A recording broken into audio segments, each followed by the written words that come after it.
Welcome to the Win, Make, Give podcast. Chad Hyams here, Bob Stewart there, but wherever we are, we're with you wherever it is you are. Bob, welcome to this episode. Hey, Chad, I love how that came together. It doesn't matter where we are, where they are. We're all together. That's it, right? The Fantastic. Power of technology today. We can be anywhere at the same time.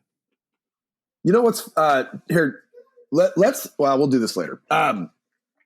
Because we were talking before we came on air about like things that you remember exactly where you were at. Yes. What did, and you and I both had, we're of a similar age. We both had 9/11's obviously one of those things. Yes. We had you and I both had this similar other one. What was the other one? It was the Challenger explosion. Yeah. I'm curious. I actually want to ask that question in the Facebook group, maybe. I don't know. Like sure. What?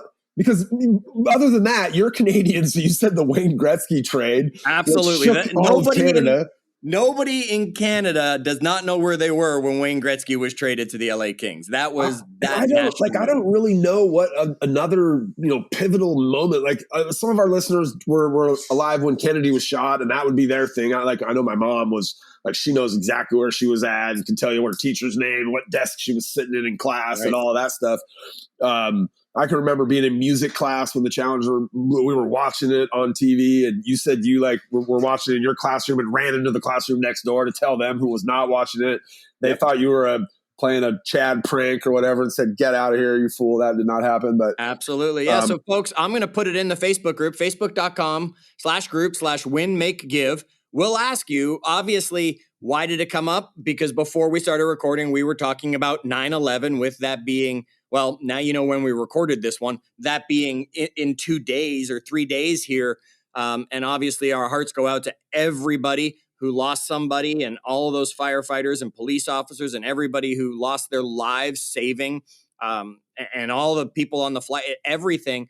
But we want to know, what's that thing other than 9/11 in your lifetime that you can close your eyes and remember exactly where you were and how you felt when it happened? So come join us in the Facebook group and let us know the answer to that. That's not why we're here today, though, Chad. Why we are here today is because I have always been, throughout my entire career, somebody that mostly flies by the seat of my pants. I've not been a very good calendar guy.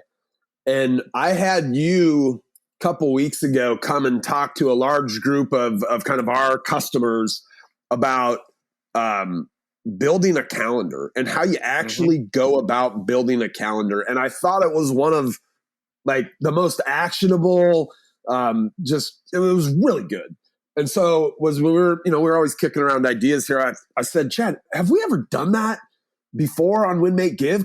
And no is the answer. And so I want you to today, we're going to have you break down for the audience, how do you go about, if you wanted to go from being me, who flies by the seat of your pants, to being you, who does pretty much not much without it landing on that calendar. Like, how do you do it? How do you build a calendar? So you feel like we can, you're laughing at me because why? We're recording. My son is crawling over my shoulder right now. So we're going to hope that he keeps it down low, that we don't have to have Dave chop out a bunch of him asking for stuff. But I'm in this weird week between Montessori school and the start of kindergarten. And so Chase is joining us here. Hi, Chase. How you doing, bud?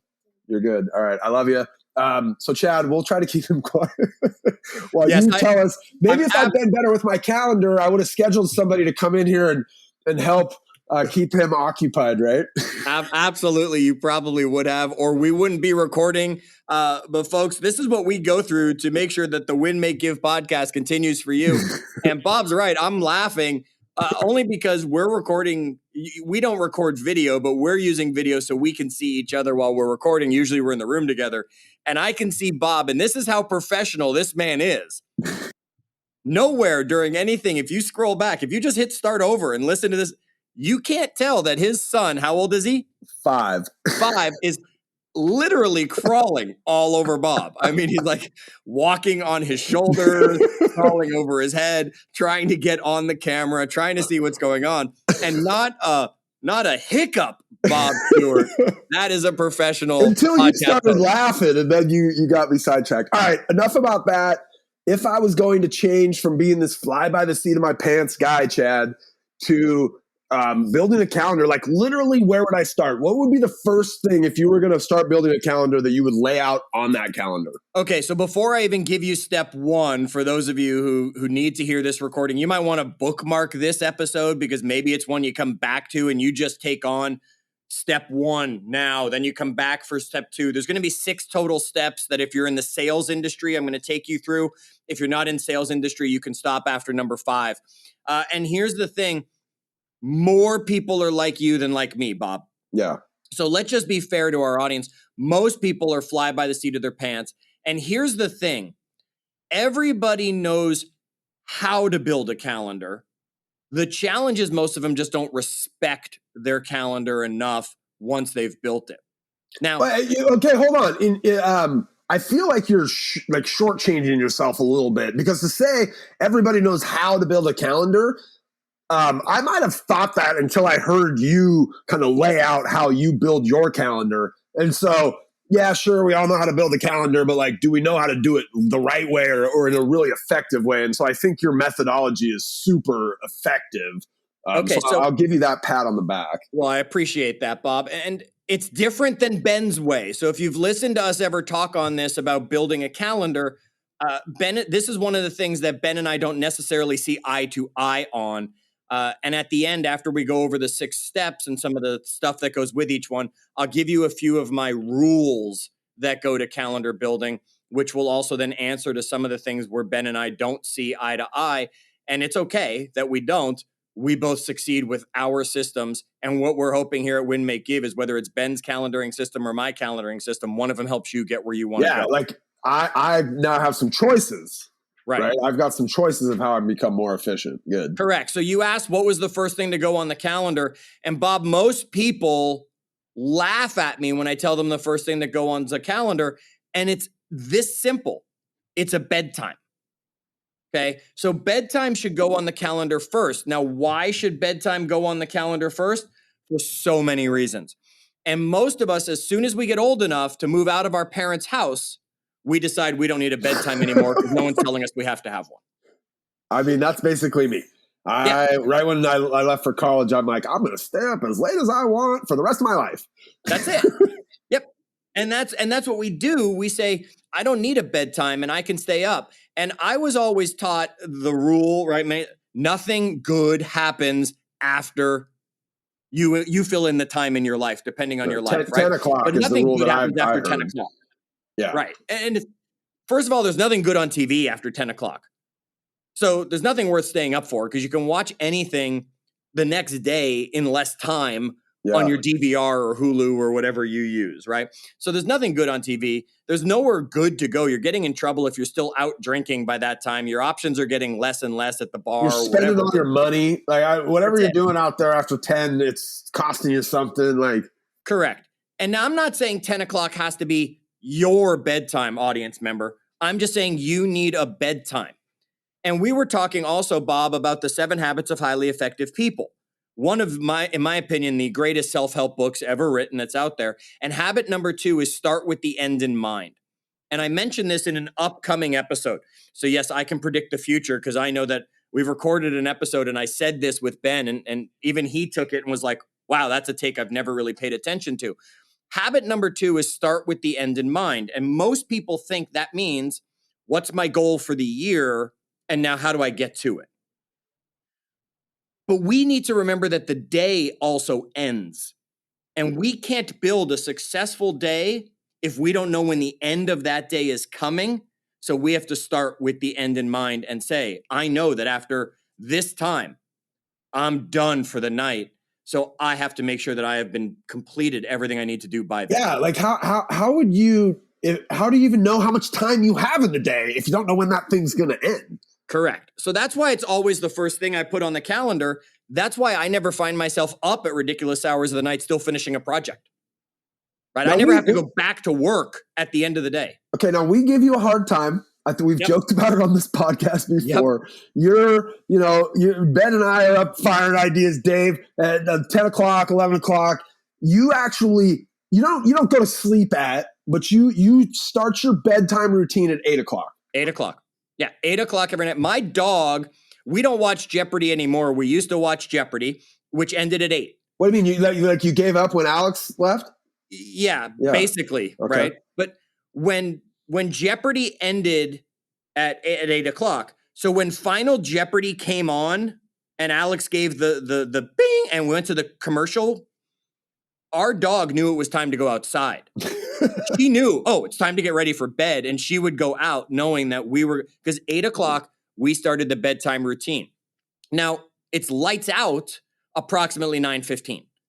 So that's giving us time to jump in the hot tub, brush teeth, wash face, lay out clothes for the next day. Whatever my bedtime routine is, which includes for us watching some sitcom that just lets us unplug and laugh before we go to sleep, by 9:15, I'm lights out. So that's how I can prepare my day. Now, Bob, because I know my bedtime, I can move to step 2 on the calendar. And step 2 on the calendar is what time do I wake up then? Yeah. Right. So now I can just do math and I can say, I need this many hours of sleep. I go to bed at this time. I add that many hours. Here's my wake up. It's simple and it's easy. Now, Bob, let's use you as an example. And let's say you want to go to bed at midnight. Okay, that's your choice. Yep. But you say you need 8 hours of sleep. So that means you're not going to wake up till 8 o'clock in the morning. Now, you can jump over to the 15-point plan and listen to the episode Jolene and I recorded about it. You actually lose 1 hour of sleep while you're sleeping. And what I mean by that, quick, is between waking up in the middle of the night, between your body rolling over, doing things like that, you probably actually would need to be in bed 9 hours to get 8 hours of sleep. But that's a side topic. If you just said, I'm going to bed at midnight, I need 8 hours of sleep, I'm going to wake up at 8 a.m. Well, Bob, you're going to then realize you got to get the kids to school before 8 a.m. So that doesn't work. Yeah. So now all of a sudden you got to say, well, I got to be up by 6. So I have to move that bedtime back till 10, not think I can go to bed at midnight and still get the same amount of sleep. Yeah. Okay. So step 1, when are you going to bed? So you know when the day ends, because that triggers everything up to it and everything for the next day. Because the best way to start the day successfully is to go to sleep the night before properly.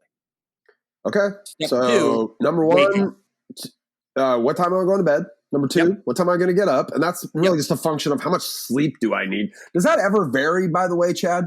Are there like some days where you're like, you know what? Like I'm feeling rested and I only needed 6 hours last night and I get up a little bit earlier. Or some days I need an extra half hour of sleep. Or is that pretty set in stone? Yes and no, right? Without getting into the science of sleep. And I would love everyone jump over to the 15-point plan because we get into the science of sleep over there for you. Yes, Bob, some days, to make the answer short, you don't need as much sleep. Maybe you had an easy day. Maybe I took the day off from working out, so my body didn't stress as much, so I don't need as much sleep. Maybe I worked out harder. Maybe I had a lot of stress at work. Maybe I got into a fight with somebody, so I'm more stressed, so I'm going to probably need more sleep for my body. It's easier in this situation when you prepare your calendar.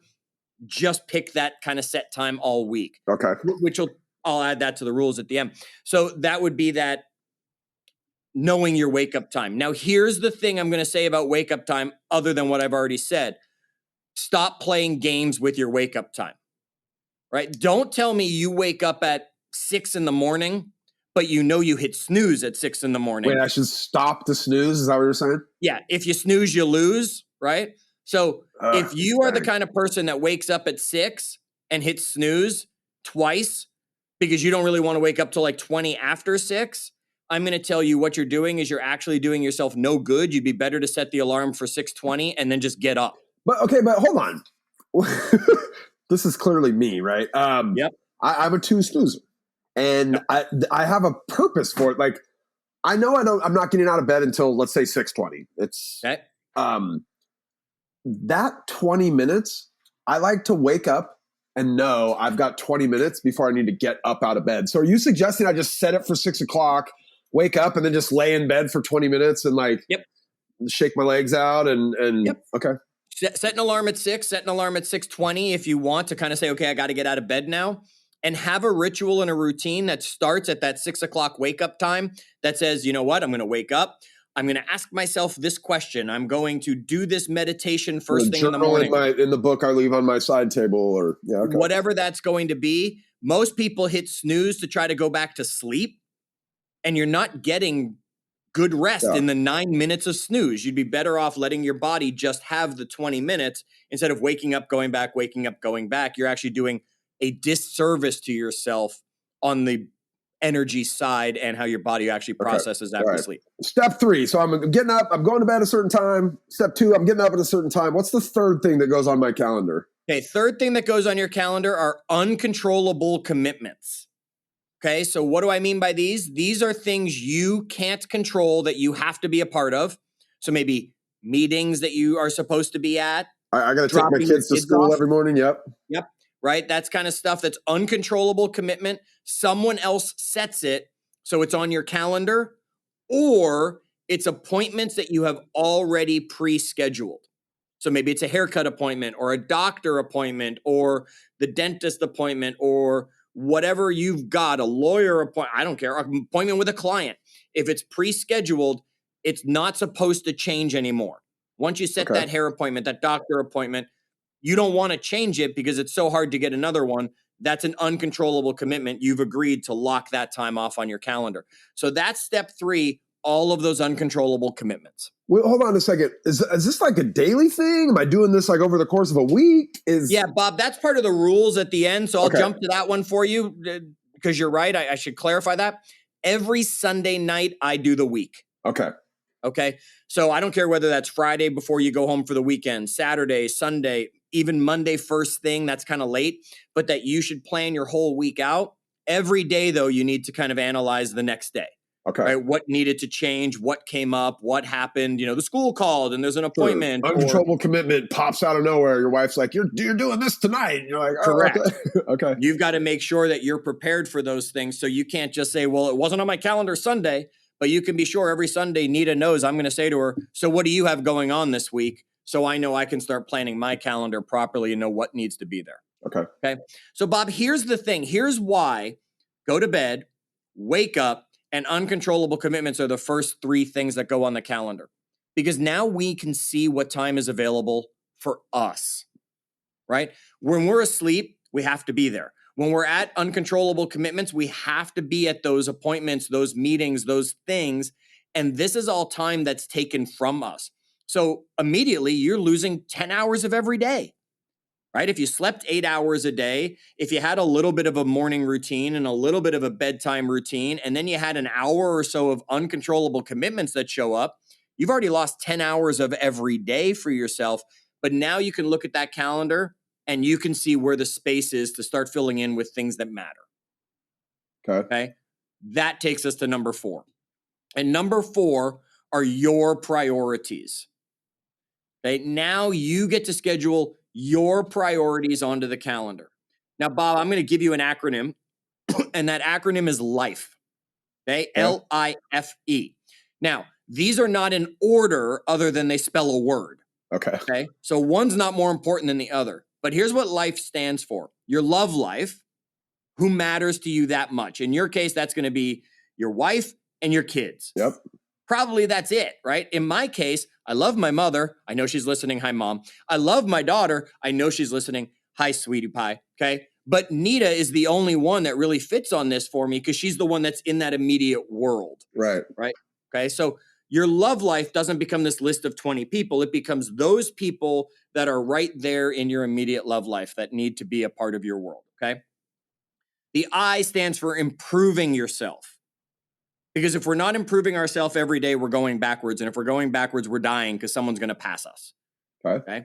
F stands for fitness. So improvement and fitness are 2 separate things. And then the E stands for economic. That's how I make my money. Okay. So again, they're in the order life, but that doesn't mean that L is more important than F.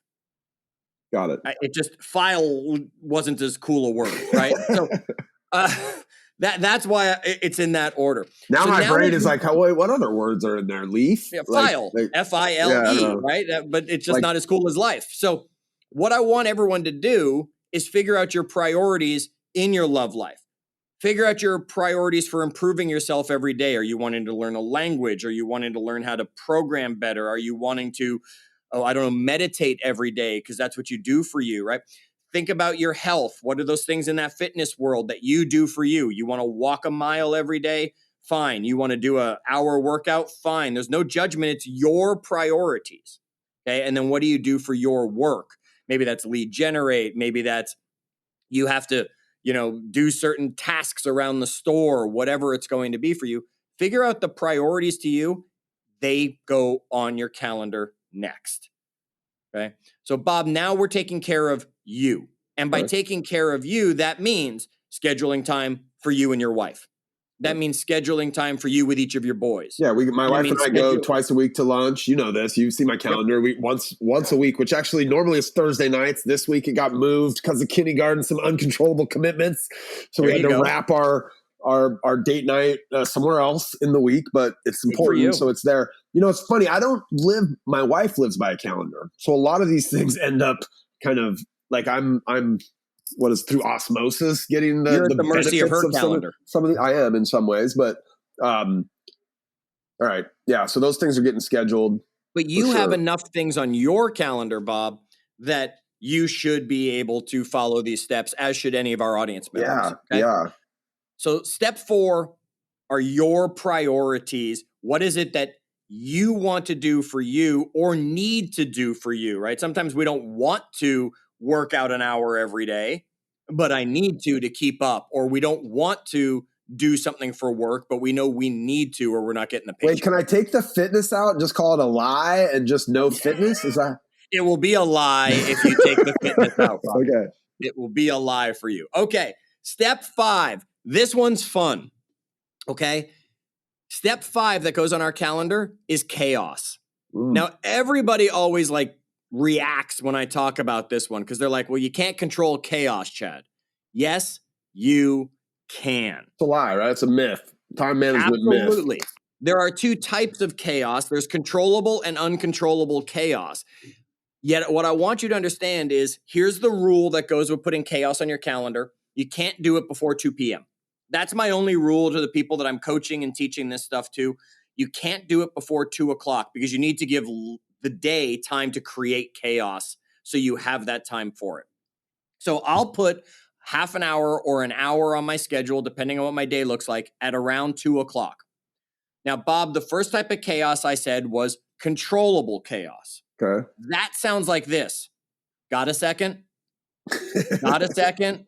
That's controllable chaos. That's people trying to screw with your calendar and create chaos when you don't have that time. I mean, I'm assuming most people out there could do this. Anybody that's, I've got my air quotes up, busy, could pull out, I've got 14 text messages since we've been recording here for the last little while.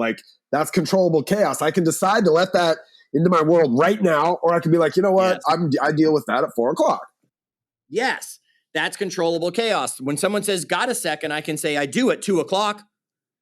Right. Yeah. So come see me then, or message me then. Or if they're calling or they're texting, I can ignore it until chaos time, which is when I can deal with it. Because otherwise, what do most people do? They take that call. And my mother called us during recording. Hi, Mom. Sorry, I didn't answer. Right. She called while we were recording. It's not my time for that right now. And here's the thing. And I love this one with people. People tell me, well, I always answer my phone. I always answer my phone. And I'm like, no, you don't. And they're like, yes, I do. And I'll say, okay, do you answer the phone when you're in the movie theater watching a movie? Well, no, not then. Okay. Do you answer a phone when you're sleeping? No, not then. Okay. Do you answer a phone when you're having intimate relationships with that person in your life? Well, no, definitely not then. I'm like, okay, so you don't always answer your phone. Stop telling me you always answer your phone. You answer your phone when you don't want to do what you should be doing. So you let your phone be the distraction. Yeah. Yeah. Okay? Well, I don't want to make those calls. I don't want to make 50 calls to my database anymore, right? I'm done with that. I'm going to answer the phone. Answer that call. Yeah. Correct. And hopefully this distracts me from it. No, that goes to chaos time. That's controllable chaos. Uncontrollable chaos is like you woke up and you had the flat tire. You woke up and the power was out. The school calls you in the middle of the day and says, Bob, your kid's sick. You need to come pick them up. They can't. That's uncontrollable chaos. You got to stop, drop, and run for that stuff. Okay? But what you're saying is if I have that time, let's say that 11 o'clock, Chad, was time for my prospecting or whatever, right? And then and the school calls and I got to go pick the boy up. And so I go and I get him. I've still got that time from 2 to 3 on my calendar for chaos. And that's when I now do the thing I would have done at 11 when the uncontrollable chaos popped up. Yes, Bob. It's called the Jenga Effect. Okay. Right? When you play Jenga, you take a block out of the bottom and you put it on the top. Yeah. So once things go on your calendar, they don't just get taken out of the Jenga tower and we throw the block away. They've got to go back on there somewhere. And that chaos block gives us that time to put the thing that chaos stole from us when uncontrollable chaos I think if we're being happens. realistic, like, and you've been a calendar guy for a long time. Like, how many uncontrollable chaos things really come? Maybe one a week, maybe.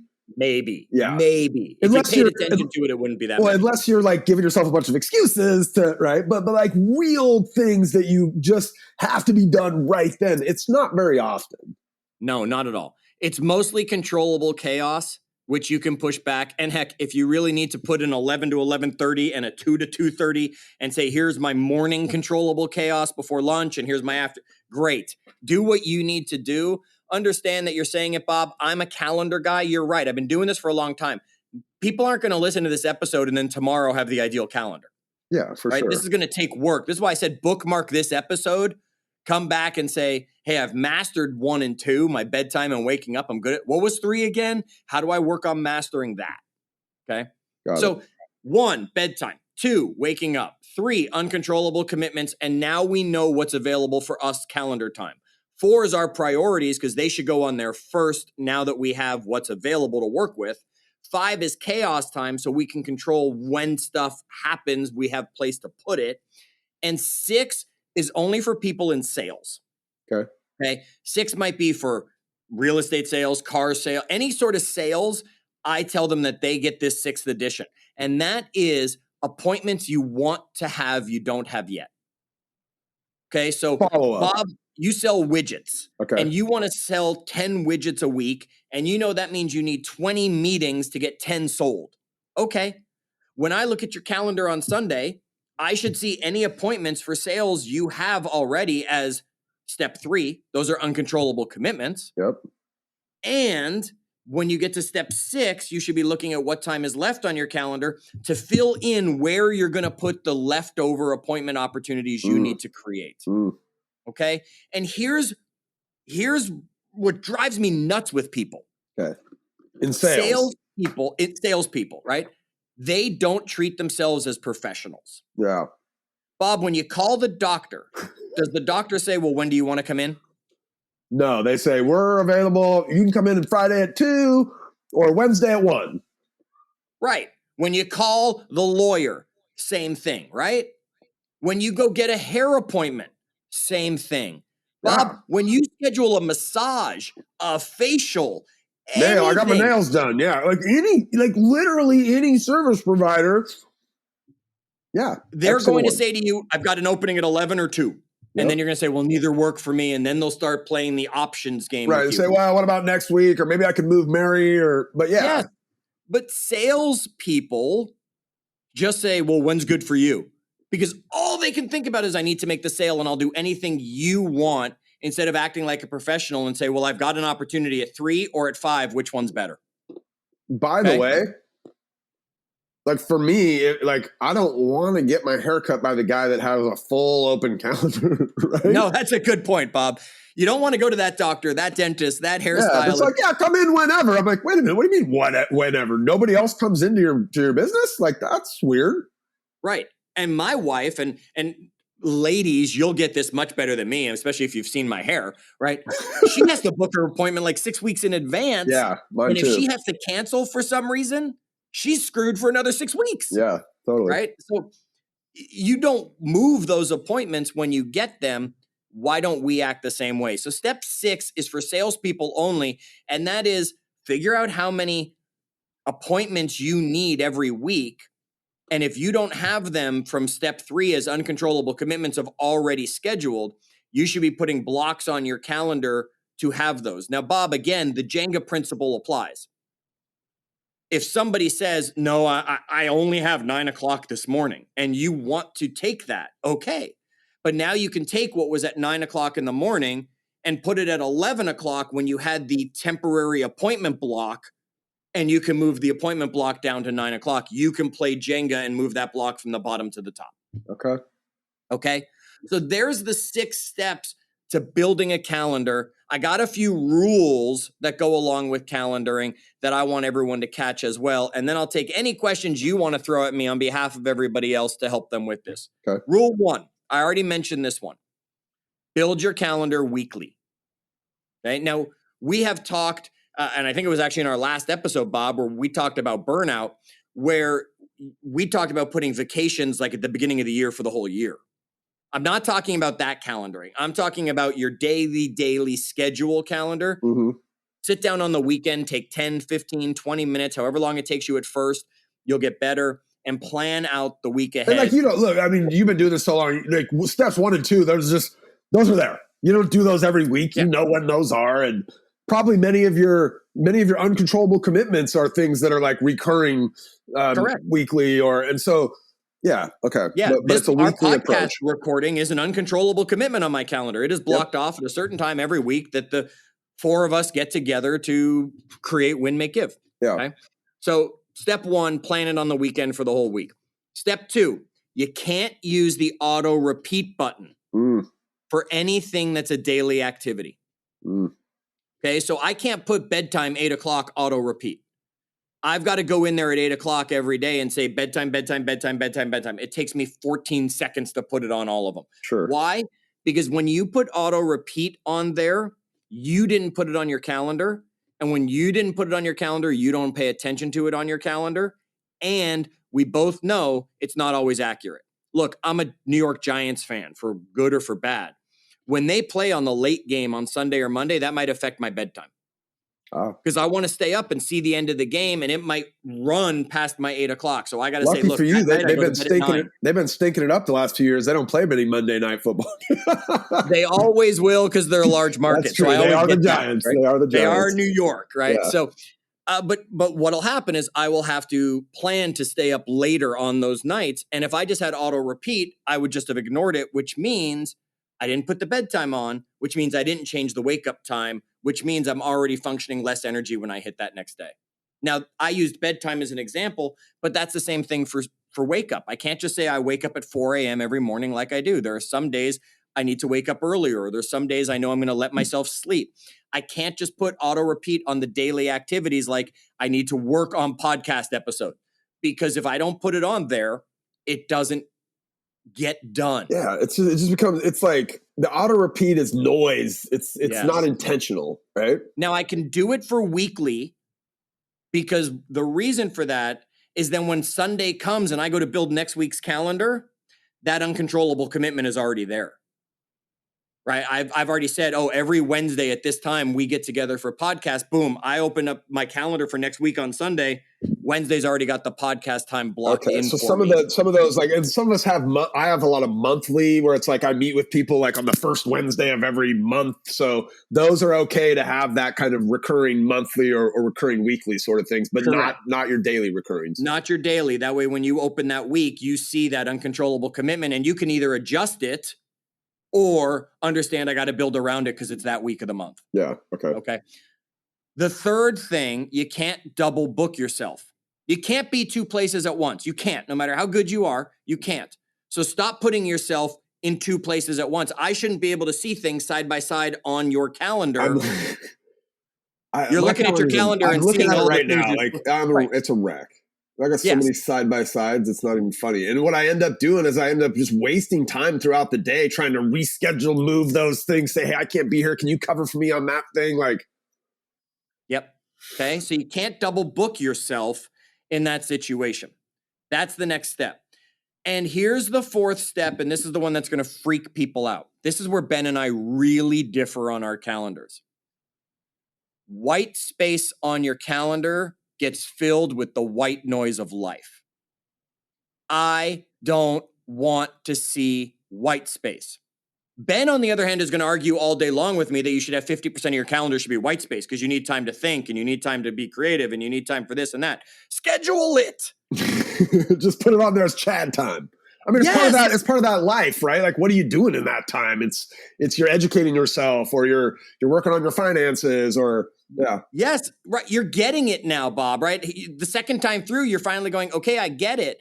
Ben might be at a point where he knows, hey, I've got this time and I'll get it done in here. But most of us, Look, when that time shows up, we go put a load of laundry Here's in. the reality. Erin manages Ben's life for him anyway. She manages his calendar. Like, he's got this extra layer of calendar management, and she's protecting that time and doing that, right? And he, or the tasks that should be in that time so that he can have that free time. Most of us don't have that. So if you don't have that, don't leave a bunch of white space, because it will get filled by the noise. She keeps that noise out of that white space, which is a luxury that he has. It's actually leverage. It's not a luxury. It's leverage that he has, right? So correct. And Bob, what happens is a lot of people, they freak out and they get stressed when they hear me say this, right? Fill your calendar because the white space is bad. Okay. What I want them to understand is it's so much less stressful when I don't have to think about what I'm supposed to be doing, because my calendar tells me, relax. This is relax time. It's scheduled to take my lunch break. It's scheduled in part of my morning routine to watch Get Up on ESPN for a half hour. That's part of it's scheduled right there. Watch it, right? Because that's my unplugged time for myself before I take on the day. It's scheduled for me to go for a walk, because otherwise I'm not going to do it. I'm going to allow myself to get distracted, and I'm not going to achieve the things that truly matter to me, because I'm going to let you, and you being the whole world, steal those times from me by filling it with other stuff. Man. All right. We're going to do this episode again in like three episodes.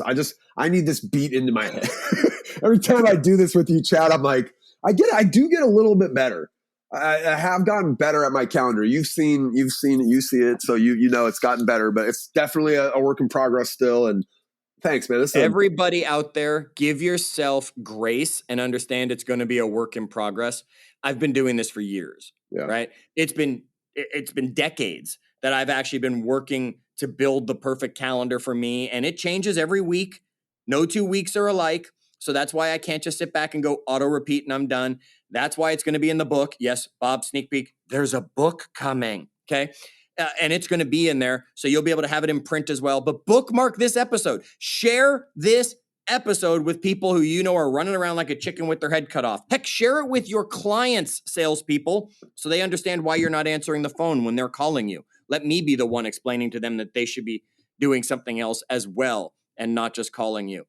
Your calendar is key, and as soon as you can get a handle on it, you'll get the results you're truly looking for. Awesome. So now join us in our Facebook group, facebook.com/group/win-make-give. Give me a screenshot of what your current calendar looks like. I dare you. I'll pass. I'll pass. Yeah, everybody's going to pass on that one. All right, tell me the one thing you're going to start to add to your calendar. I'll tell you, Bob, every time I teach this, the answer is a bedtime. So if you're going to tell me a bedtime, I want a specific bedtime audience members when you come into our Facebook group and you share that with us. Until our next episode, share this one. Give us a rating if you haven't yet, maybe even a review. And remember, go out there and, as always, do good.